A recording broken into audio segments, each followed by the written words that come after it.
12 ಗುಂಟೆ ಇರ್ತಕ್ಕಂಥ ರೈತ ಎಲ್ಲೋ ಬೇಕು, ಎಷ್ಟು ಸಿಗ್ತದೆ ಅವ್ರಿಗೆ ಪರಿಹಾರ? 20-25 ಲಕ್ಷ ಕೊಡ್ತಾರಾ? ಎಲ್ಲೋಯ್ತಾರ ಅವರು? ಅಥವಾ 1 ಎಕರೆ ಇರ್ತಕ್ಕಂಥವ್ರಿಗೆ 2.5 ಕೋಟಿ ಕೊಟ್ಟರು ಅಂದ್ರೆ ಬೆಂಗಳೂರಲ್ಲಿ ಒಂದು ಸೈಟ್ ಖರೀದಿ ಮಾಡಕ್ಕಾಯ್ತದ? ಅಲ್ಲೇನು ಹೋಗ್ಬಿಟ್ಟು ಯಾವುದೋ ಒಂದು ಕಂಪ್ನಿಲೇನು ಜೀತದಾಳ ಕೆಲಸ ಮಾಡಕ್ಕಾದ್ರೂ ಅವಕಾಶ ಮಾಡಿಕೊಡ್ತಾರ? ಏನು ವಾಚ್ಮ್ಯಾನ್ಗಳಾಗಬೇಕಾರೆ? ಎಷ್ಟು ಜನ ತಗೊಂಡವ್ರೆ ದುಡ್ಡು? 7 ಜನ ತಗೊಂಡವ್ರ? 2 ಕೋಟಿ ಕೊಟ್ಟವ್ರ? ಇನ್ನು ಮಿಕ್ಕಂತ 755 ಜನದಲ್ಲಿ 7 ಜನ ಕಳೆದ್ರೆ ಇನ್ನೆಷ್ಟು ಜನ ಬರಬೇಕಾಗಿದೆ ರೈತರು? ಮತ್ತೆ ಮಾಡ್ತಾ ಇದೀವಿ ಮುಂದೆ ಏನು ಅಂತಕ್ಕಂಥ ಆತಂಕ ಸ್ವಾಭಾವಿಕವಾಗಿ ಅವರಲ್ಲಿ ಸೃಷ್ಟಿಯಾಗಿದೆ. ಆ ಹಿನ್ನೆಲೆಯಲ್ಲಿ ಇತ್ತೀಚೆಗೆ ನೀವೇ ನೋಡ್ತಾ ಇದ್ದೀರಿ, ರಾಜ್ಯ ಮಟ್ಟದಲ್ಲಿ ಬಹಳ ದೊಡ್ಡ ಮಟ್ಟದಲ್ಲಿ ಚರ್ಚೆ ಆಗ್ತಾ ಇರ್ತಕ್ಕಂಥ ವಿಚಾರ. ಇದರ ನಡುವೆ ನಿನ್ನೆ ಮಾನ್ಯ ಮುಖ್ಯಮಂತ್ರಿಗಳು ಕೇಂದ್ರದ ಸಚಿವರು ಸನ್ಮಾನ್ಯ ಕುಮಾರಣ್ಣ ಅವರಿಗೆ ಒಂದು ಪತ್ರ ಬರೆದಿದ್ದಾರೆ. ವಿಧಾನಸೌಧಕ್ಕೆ 5 ಜನ ನಿಮ್ಮ ಪ್ರತಿನಿಧಿಗಳು, ನಿಮ್ಮ ತಂಡ ಬನ್ನಿ ಅಂತಕ್ಕಂಥದ್ದು ಹೇಳವ್ರೆ. ನನ್ನ ಅನಿಸಿಕೆ, ವಿಧಾನಸೌಧದೊಳಗಡೆ ಕೂತ್ಕೊಂಡು ಕಾಫಿ ಕುಡ್ಕೊಂಡು 4 ಗೋಡೆ ಮಧ್ಯೆ ಚರ್ಚೆ ಮಾಡ್ತಕ್ಕಂಥ ವಿಚಾರ ಅಲ್ಲ ಇದು. ಇಲ್ಲಿವರೆಗೂ ಯಾವ ಜನಪ್ರತಿನಿಧಿಗಳಾಗಲಿ ಜಿಲ್ಲಾಧಿಕಾರಿಗಳಾಗಲಿ ಒಂದು ಸರ್ವೆ ಮಾಡ್ತಕ್ಕಂಥದ್ದಕ್ಕಾಗಲಿ ಅಥವಾ ಜನರ ಒಂದು ಕನ್ಸೆಂಟ್ನ ಪಡಿತಕ್ಕಂಥದ್ದಕ್ಕಾಗಲಿ ಯಾರೂ ಕೂಡ ಇಲ್ಲಿವರೆಗೂ ಬಂದಿಲ್ಲ. ಹಾಗಾಗಿ ಸನ್ಮಾನ್ಯ ಕುಮಾರಣ್ಣ ಅವರು ಮುಖ್ಯಮಂತ್ರಿಗಳಿಗೆ ಮರುಪತ್ರವನ್ನು ಬರೆದಿದ್ದಾರೆ. ಬಾಣ ಚೆನ್ನಾಗಿದೆಯಣ್ಣ.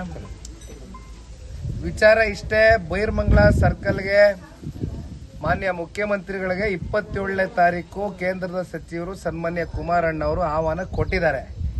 ಒಳಗಡೆ 4 ಗೋಡೆ ಮಧ್ಯೆ ಕೂತ್ಕೊಂಡು ಮಾತಾಡೋದಕ್ಕಿಂತ ಇದು ಇತ್ಯರ್ಥ ಆಗಬೇಕು ಅಂದ್ರೆ ರೈತರ ಸಂಕಷ್ಟ ಯಾರು ಬಂದು ಕೇಳಿಲ್ಲ. ರೈತರು ಒಪ್ಪಿಗೆ ಇಲ್ಲಿವರೆಗೂ ಯಾರು ಪಡಿತಕ್ಕಂಥ ಪ್ರಯತ್ನ ಮಾಡಿಲ್ಲ ಈ ಸರ್ಕಾರದಲ್ಲಿ.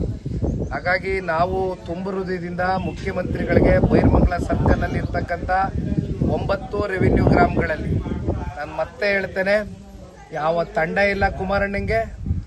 ನಮಗೆ ಯಾರು ಪ್ರತಿನಿಧಿಗಳು ಕರ್ಕೊಬರ್ತಕ್ಕಂಥ ಅವಶ್ಯಕತೆ ಇಲ್ಲ. ಈಗ ಕುಮಾರಣ್ಣ ಅವರ ಕಾರ್ಯಕರ್ತರು ಅಥವಾ ಮುಖ್ಯಮಂತ್ರಿಗಳ ಕಾರ್ಯಕರ್ತರು ಅಲ್ಲಿ ಬರ್ತಕ್ಕಂಥದ್ದು ಅಗತ್ಯತೆ ಇಲ್ಲ. ಅಲ್ಲಿ ಒಂದು ಜರ್ಮನ್ ಟೆಂಟ್ ಹಾಕೋಣ, ಬ್ಯಾರಿಕೇಡ್ ಮಾಡೋಣ. ಯಾರ್ಯಾರು ಪಾಣಿದಾರರಿದ್ದಾರೆ, ಯಾರ್ಯಾರು ಆಧಾರ್ ಕಾರ್ಡ್ ಇಟ್ಕೊಂಡಿದ್ದಾರೆ, ಯಾರ್ಯಾರು ಭೂಮಾಲೀಕರಿದ್ದಾರೆ, ರೈತರು ಪರ ವಿರೋಧ ಇರ್ತಕ್ಕಂಥ ಎಲ್ಲ ರೈತರು ಬರಲಿ, ಕೂತು ಬಹಿರಂಗವಾಗಿ ಚರ್ಚೆ ಮಾಡೋಣ. ಏನಾದರೂ ಈ ಪ್ರಾಜೆಕ್ಟು ಪರವಾಗಿ ಹೆಚ್ಚಿನ ಸಂಖ್ಯೆ ರೈತರು ಸಹಮತ ವ್ಯಕ್ತಪಡಿಸಿದ್ರೆ ಧಾರಾಳವಾಗಿ ಪ್ರಾಜೆಕ್ಟ್ ಮಾಡಲಿ. ಇಲ್ಲ ರೈತರು ವಿರೋಧ ವ್ಯಕ್ತಪಡಿಸ್ತಾ ಇದ್ದಾರೆ ಅಂತಕ್ಕಂಥದ್ದಾದ್ರೆ ಅದಕ್ಕೆ ಮಾನ್ಯ ಮುಖ್ಯಮಂತ್ರಿಗಳು ಉತ್ತರ ಕೊಡಲಿ. ಇದಕ್ಕೆ ನಾವು ಸಿದ್ಧ. ಈಗಾಗಲೇ ಸಾಕಷ್ಟು ಒಂದಷ್ಟು ಜನಕ್ಕೆ ಭೂಮಿ ಪರಿಹಾರ ಕೊಟ್ಟಿದ್ದಾರೆ. ನೋಡೋಣ, 25 ಕೋಟಿ ರೂಪಾಯಿ ಅಕೌಂಟಲ್ಲಿ ಇಟ್ಟು 755 ರೈತರಲ್ಲಿ 7 ಜನ ರೈತರು ನಿಂತ್ಕೊಂಡು ಈ ದೇಶದ ಇತಿಹಾಸದಲ್ಲಿ, ರಾಜ್ಯದ ಇತಿಹಾಸದಲ್ಲಿ ಅಕ್ವಿಸಿಷನ್ ಪ್ರಾಸೆಸ್ ಅಂತಕ್ಕಂಥದ್ದು ಅರ್ಥ ಮಾಡ್ಕೊಂಡಿರ್ತಕ್ಕಂಥ ಚಿಕ್ಕ ಪುಟ್ಟ ತಿಳುವಳಿಕೆ ಇರ್ತಕ್ಕಂಥವ್ರಿಗೂ ಕೂಡ ಗೊತ್ತು. ನೇರವಾಗಿ ಡೈರೆಕ್ಟ್ ಬ್ಯಾಂಕ್ ಟ್ರಾನ್ಸ್ಫರ್ ಅಂದ್ರೆ DBT ಸಿಸ್ಟಮ್ ಮೂಲಕ ಕೊಡ್ತಕ್ಕಂಥದ್ದು ಹಣ.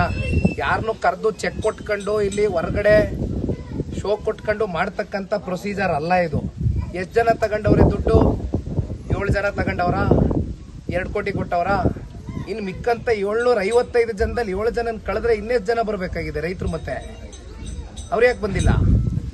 ರೈತರ ಒಗ್ಗಟ್ಟನ್ನ ಹೊಡಿತಕ್ಕಂಥದ್ದಕ್ಕೆ ಪ್ರಯತ್ನ ವ್ಯವಸ್ಥಿತವಾದಂತ ಸಂಚು ರೂಪಿಸಿದ್ದಾರೆ ಸರ್ಕಾರ. ಇದಕ್ಕೆ ರೈತರು ಯಾರು ಬಗ್ತಕ್ಕಂಥವ್ರಿಲ್ಲ. ಅಲ್ಲಿ ಗ್ರೌಂಡ್ ಅಲ್ಲಿ ಇಳಿದು ಮಾತಾಡಿದ್ರೆ ಹೇಳ್ತಾರೆ. 12 ಗುಂಟೆ ಇಟ್ಕೊಂಡಿರ್ತಕ್ಕಂಥವ್ರು, ಮೊನ್ನೆ ಒಬ್ರು ಮಂಜುನಾಥ್ ಅಂತಕ್ಕಂಥ ಒಬ್ಬ ರೈತರು ಹೊಸೂರು ಗ್ರಾಮದಲ್ಲಿ ಕೊನೆಗೆ ನಮ್ಮ ಅಂತಿಮ ಮಾಡಿದಾಗ ಅಲ್ಲಿ ಕರ್ಕೊಂಡೋಗಿ ಎಳ್ಕೊಂಡೋಗಿ ತೋರಿಸಿದ್ರು. ಒಂದು 5-6 ಹಸ ಸಾಕೊಂಡಿದೀವಿ, ಹೈನುಗಾರಿಕೆ ಮಾಡ್ಕೊಂಡು ಒಂದು ಅಷ್ಟೋ ಇಷ್ಟೋ ಹಾಲು ಹಾಕೊಂಡು ಗೌರವಯುತವಾಗಿ ಬದುಕು ಕಟ್ಕೊಂಡಿದೀವಿ, ನಾವೆಲ್ಲ ಬೀದಿಗೆ ಬಂದ್ಬಿಡ್ತೀವಿ. 12 ಗುಂಟೆ ಇರ್ತಕ್ಕಂಥ ರೈತ ಎಲ್ಲೋ ಬೇಕು, ಎಷ್ಟು ಸಿಗ್ತದೆ ಅವ್ರಿಗೆ ಪರಿಹಾರ? 20-25 ಲಕ್ಷ ಕೊಡ್ತಾರಾ? ಎಲ್ಲೋಯ್ತಾರ ಅವರು? ಅಥವಾ 1 ಎಕರೆ ಇರ್ತಕ್ಕಂಥವ್ರಿಗೆ 2.5 ಕೋಟಿ ಕೊಟ್ಟರು ಅಂದ್ರೆ ಬೆಂಗಳೂರಲ್ಲಿ ಒಂದು ಸೈಟ್ ಖರೀದಿ ಮಾಡಕ್ಕಾಯ್ತದ? ಅಲ್ಲೇನು ಹೋಗ್ಬಿಟ್ಟು ಯಾವುದೋ ಒಂದು ಕಂಪ್ನಿಲೇನು ಜೀತದಾಳ ಕೆಲಸ ಮಾಡಕ್ಕಾದ್ರೂ ಅವಕಾಶ ಮಾಡಿಕೊಡ್ತಾರ? ಏನು ವಾಚ್ಮ್ಯಾನ್ಗಳಾಗಬೇಕಾ ರೈತರು ಕಂಪ್ನಿಲಿ?